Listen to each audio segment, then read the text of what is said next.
But also, just on the subject of victories for this administration, this was an interesting one to me because it also goes to the heart not just of the issue of picking the wrong side of these things, but also the way certain parties tried to tip the scales in some of these elections that we've had. And Paramount Global, which is the parent company of CBS News, they've agreed to a $16 million settlement in a lawsuit brought by President Trump over 60 minutes deceptively editing an interview. Now, what tells me here is that maybe that they're less concerned about the editing, but that they're settling so soon, they're actually really concerned about the discovery phase, what going to trial would reveal about the way these left-wing news organizations worked to try and tilt the truth and try to deny Donald Trump a victory.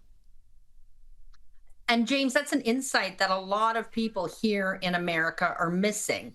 A lot of people are saying, oh, they capitulated, they're scared of Trump, but they didn't realize the real reason. And I think you've hit the nail on the head. Discovery.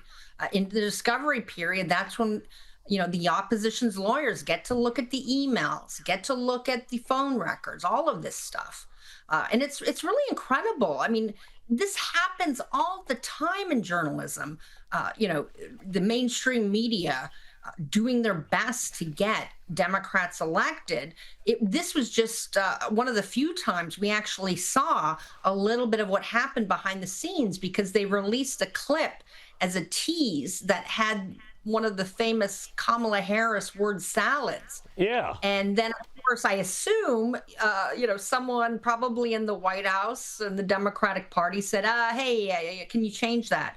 And by the time they aired it, they had actually deleted the word salad and had him asking the same question and her giving a different answer from another part of the interview. You rarely see how the sausage is made, so to speak. But in this case, you did. It was such an obvious example. And, this happens all the time. You just don't get to see it. But one of my favorite parts of this settlement is that apparently there's also going to be, worth in the mid 8 figures.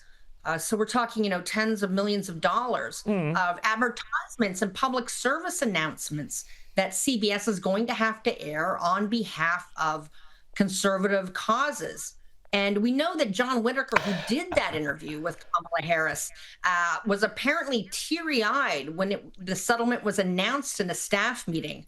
I can only imagine his tears and the other liberal tears that are going to flow when CBS News is forced to air conservative PSAs. It's going to be great to see.